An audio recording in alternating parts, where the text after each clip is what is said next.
और गुजरात के मुख्यमंत्री नरेंद्र मोदी इस वक्त पुणे के फर्ग्यूसन कॉलेज में छात्रों को संबोधित कर रहे हैं। सीधे चलते हैं। करना है कि क्या हमारी शक्ति यूनिवर्सिटी बिल्डिंग में लगेगी कि हमारी शक्ति बिल्डिंग द यूनिवर्सिटी में लगेगी। मित्रों, बात छोटी है, मेरा शब्दों का खेल नहीं है, मेरे भीतर से आवाज उठ रही है कि हमारी प्राथमिकता क्या हो। क्या हमारी प्रायोरिटी बिल्डिंग द यूनिवर्सिटी होनी चाहिए कि नहीं होनी चाहिए? कि यूनिवर्सिटी की बिल्डिंग हमारी प्रायोरिटी होनी चाहिए। यूनिवर्सिटी बिल्डिंग बनाने में बड़ा इंटरेस्ट होता है क्योंकि टेंडर होता है।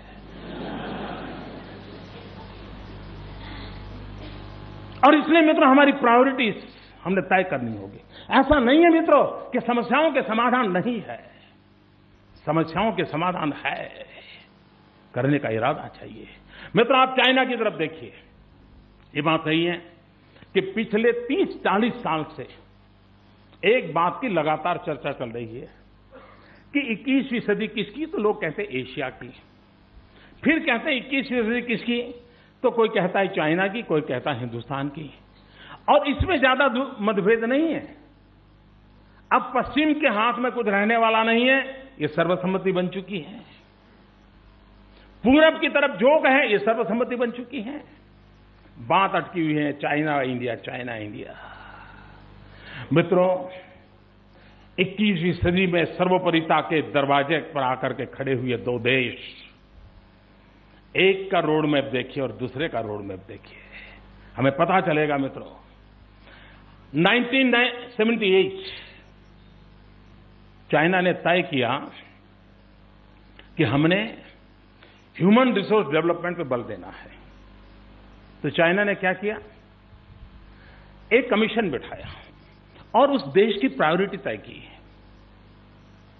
कौन सी प्रमुख चीजें हैं जिस पर हमने बल देना है। एग्रीकल्चर को छांटा, एजुकेशन, साइंस एंड टेक्नोलॉजी को छांटा, इकोनॉमिकल एक्टिविटी को छांटा, सिक्योरिटी एंड डिफेंस को छांटा। 4-5 मुख्य बिंदुओं को उन्होंने छांटा। और फिर इसको पार करने के लिए पहली क्या जरूरत है, तो हमें हमारी एजुकेशन सिस्टम को उस रिक्वायरमेंट की पूर्ति करने के लिए ढालना है, ह्यूमन रिसोर्स डेवलपमेंट करना है। सारी एजुकेशन सिस्टम को उस गोल को अचीव करने के लिए उन्होंने डाइवर्ट किया, चैनलाइज किया, उसकी प्रायोरिटी चेंज की। मित्रों, आपको जानकर के हैरानी होगी, 2000 में, मैं बहुत दूर की बात नहीं बता रहा हूं मित्रों, जनसंख्या में हिंदुस्तान और चाइना में ज्यादा फर्क नहीं है मित्रों। स्वभाव से भी एशियन कंट्रीज के नेचर काफी मिलते जुलते हैं। उसके बावजूद भी 2000 में विश्व की जो 500 प्रमुख यूनिवर्सिटीज है, उसमें हिंदुस्तान की 2 यूनिवर्सिटीज का नाम था और चाइना की एक भी यूनिवर्सिटी का नाम नहीं था। मित्रों, 10 साल के भीतर भीतर क्या हुआ, हम 2 में से 1 हो गए। तुम्हाला हिंदी चालेल ना, तो मराठी करे।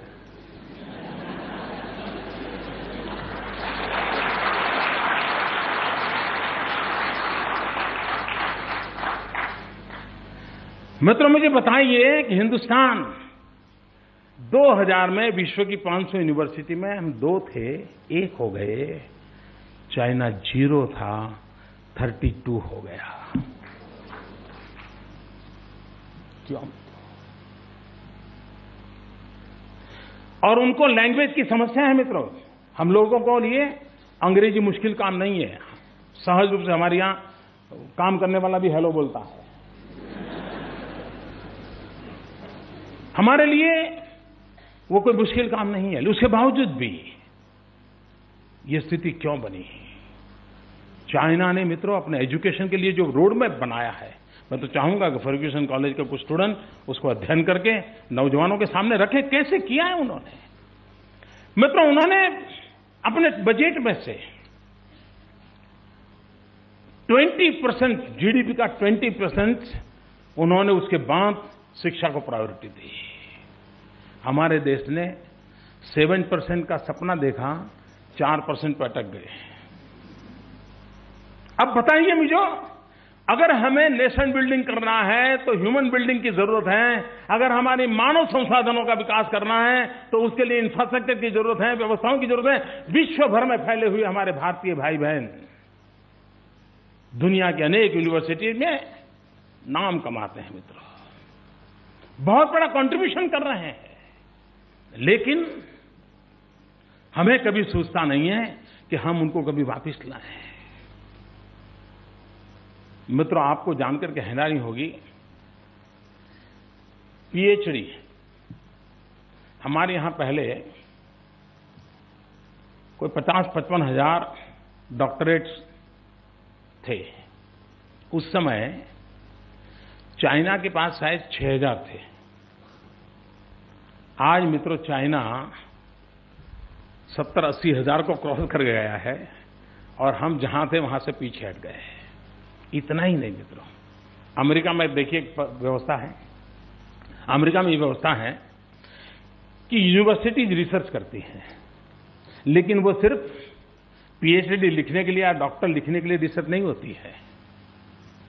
रिसर्च किए हुए हर कागज का राष्ट्र निर्माण के अंदर एक दस्तावेज के रूप में उपयोग होता है, एक डॉक्यूमेंट के रूप में उपयोग होता है। अगर अमेरिका को मान लीजिए तिबेट की फॉरेन पॉलिसी बनानी है या तिबेट से ट्रेड रिलेशन करना है, तो पहले क्या करते हैं, उनकी यूनिवर्सिटी 10-12 यूनिवर्सिटीज अलग अलग सब्जेक्ट लेकर के वहां के स्टूडेंट्स को तिबेट में रिसर्च करने के लिए भेजती है। वो तिबेट का पूरा रिसर्च कर करके ले आते हैं। वो रिसर्च के आधार पर उस पेपर्स जो पॉलिसी मेकिंग करते हैं उनको दिया जाता है। उसके आधार पर अमेरिका तिब्बत के साथ अपने रिलेशन की पॉलिसी फ्रेम करता है और ज्यादातर उनको नुकसान कम होता है, सर्वाधिक अपने फायदे के क्षेत्र में। क्यों? तो रिसर्च की हुई चीजों को पॉलिसी मेकिंग प्रोसेस में जोड़ा जाता है। मित्रों, मैं दुख से साथ कहता हूं, देश आजाद होने के बाद जितने लोगों ने रिसर्च किया है, इसका कोई यूनिफाइड डाटा इस देश के पास नहीं है। कितने गोल्ड मेडलिस्ट हैं, किस विषय पे गोल्ड मेडल लिया है, देश के पास जानकारी नहीं है। कितने लोगों ने रिसर्च किया है, उस रिसर्च का क्या उपयोग हो सकता है, उसने रिसर्च किया वो डॉक्यूमेंट कहां पड़ा है। क्या मित्रों, आज की टेक्निकल युग में और कंप्यूटर साइंस के उपयोग में, ऑनलाइन की चीज में हम इसको कम से कम कंपाइल कर सकते हैं? नहीं कर सकते। उसको कंपाइल करके उसमें उनके ग्रुपिंग करके उनको कभी बुला करके बताइए, भाई इतना रिसर्च किया था, आपको क्या लगता है देश के लिए कैसे काम आ सकता है। मित्रों, नया जब करने की ताकत आए तब आए, कम से कम माइनिंग वर्क तो कर सकते हैं और ये टैलेंट को खोज करके निकाल तो सकते हैं। नेशन बिल्डिंग करना है तो ये ब्रिज बनाने की आवश्यकता है। हमारे जो टैलेंट पूल है, हमारे टैलेंट को टैलेंट पूल से जोड़ना, हमारे टैलेंट पूल को नेशन बिल्डिंग के साथ जोड़ना और उन चीजों के साथ जोड़ना चाहिए। मित्रों, मैं गुजरात का एक छोटा सा उदाहरण देना चाहता हूं। मित्रों, हमारे यहां हमने एक स्टडी किया कि आदिवासियों के कल्याण के लिए आजादी के बाद इतने रुपये खर्च किए गए हैं, परिवर्तन क्यों नहीं आता है, स्थिति में बदलाव क्यों नहीं आता है, रुपये तो जा रहे हैं। उस सारी चीजों को स्टडी किया। उसके बाद हमने हमारे कुछ यूनिवर्सिटीज ने ट्राइबल के संबंध में भिन्न भिन्न प्रकार के रिसर्च किए थे। ट्राइबल एजुकेशन के संबंध में, ट्राइबल कस्टम्स के संबंध में, ट्राइबल की फूड हैबिट्स के संबंध में, कई प्रकार के रिसर्च। हमने उन सारे दस्तावेजों को इकट्ठा किया, हमारी एक छोटी टोली को बैठाया, समझने की कोशिश की कि रिसर्च किया है उसमें क्या चीजें पड़ी है। सरकारी अफसर फाइल के बाहर क्या बेचारा देख पाएगा, और फाइल में क्या होता है आपको मालूम है। आरटीआई करके देख लीजिए फाइल में क्या होता है, पता चल जाएगा। मित्रों, बाहर टैलेंट है, हमने उसको खोजा, ढूंढा, हमारे ध्यान में बहुत सी बातें आई और उसमें से हमारे यहां एक वन बंधु कल्याण योजना का एक पूरा पैकेज तैयार हुआ। पहला पैकेज हमने बनाया था 15,000 करोड़ का। इस बार हमने पैकेज बनाया 40,000 करोड़ का। और मित्रों, मैं विश्वास से कहता हूं कि एक कॉम्प्रिहेंसिव इस प्रकार के विजन के साथ बजट को जोड़ करके काम में लगाया है। मैं देख रहा हूं मित्रों, जो परिवर्तन हम 50 साल में नहीं ला पाए थे, वो परिवर्तन हम इस 10 साल में हमारे आदिवासियों के जीवन में लाने में संभव हुआ। क्यों? हमने हमारे एजुकेशन सिस्टम, हमारे रिसर्चर्स उनकी जो टैलेंट थी उस टैलेंट को जोड़ा तो हमें परिणाम मिला। और इसलिए मित्रों मैं कहता हूं कि भारत के अंदर टैलेंट नहीं, ऐसा नहीं है, रिसर्च नहीं हो रही ऐसा नहीं है, लेकिन उसका महात्म ही नहीं बढ़ रहा है। और इसलिए मैं मानता हूं अगर एजुकेशन और नेशन बिल्डिंग की हम चर्चा करते हैं तो हमारे लिए आवश्यक है कि हमें रिसर्च पर बल देना पड़ेगा। और जो रिसर्च हो रही है वो सिर्फ किसी के घर के अंदर अपने दीवान खंड में एक सर्टिफिकेट टिकाने के लिए नहीं होनी चाहिए, वो हमारे राष्ट्र निर्माण के लिए एक महत्वपूर्ण दस्तावेज होना चाहिए। और जब ये जिम्मेवारी के साथ रिसर्च जुड़ेगी ना तो रिसर्च की क्वालिटी में भी परिवर्तन आएगा। रिसर्च के जो गाइड हैं वो भी कहेंगे नहीं भाई तुम जरा दुनिया के रेफरेंस ले आओ, देखिए दुनिया में क्या हुआ है, जरा लाओ खोज करके लाओ, देखो हमारे देश के अनुकूल क्या हो सकता है, देखो वेद और उपनिषद के काल में क्या हो रहा था, देखो जरा। आप देखिए परिवर्तन अपने आप शुरू हो जाए। मित्रों, कोई देश अगर रिसर्च को प्राथमिकता नहीं देता है तो ठहराव आ जाता है। समयानुकूल परिवर्तन के लिए निरंतर खोज, निरंतर नए आविष्कार वो एक सजीव जीवन और विकासशील जीवन की निशानी होती है मित्रों। और इसके लिए हमने एक माहौल बनाना पड़ेगा। हमने पुरानी चीजों को ऊपर नीचे कर करके बहुत बढ़िया बाइंडिंग करके दे करके डिग्री तो ले सकते हैं मित्रों, समाज जीवन में बदलाव नहीं ला सकते हैं। और इसलिए क्वालिटेटिव रिसर्च ये समय की मांग है मित्रों। शिक्षा कैसे जीवन बदलती है और कैसे परिवर्तन लाती है। छोटी छोटी चीजें होती हैं, हमारे पूर्वज कैसे काम करते थे, देखिए भैया, इनको तरफ ध्यान देने जैसा है। आज आप जानते होंगे हिंदुस्तान में फार्मास्यूटिकल इंडस्ट्री, दवाइयां बनाने वाली कंपनियां, हिंदुस्तान में सर्वाधिक दवाइयां बनाने वाली कंपनियां गुजरात में है। शायद हिंदुस्तान का 45% दवाइयां उपलब्ध कराने का काम ये हमारे यहां दवाई की कंपनियां कर रही हैं। और जो गुजरात के बाहर है उसमें भी ज्यादा गुजराती है जो दवाइयां बनाते हैं। बोले कंपनी उसकी कहीं पर भी होगी लेकिन है गुजराती, ज्यादातर गुजराती। क्यों? मैं यहां गुजराती की बात करने नहीं आया।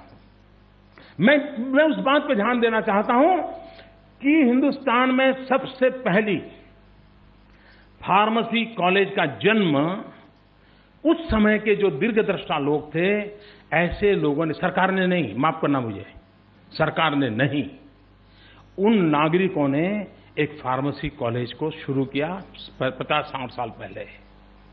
उस फार्मेसी कॉलेज में बच्चे पढ़ने लगे और उसमें से मित्रों फार्मास्यूटिकल इंडस्ट्री को बल मिला और उस एक कॉलेज को जन्म दिया था। आज वो पूरे हिंदुस्तान की बीमारी को दूर करने का काम करने वाला एक बहुत बड़ा हब बन चुका है मित्रों।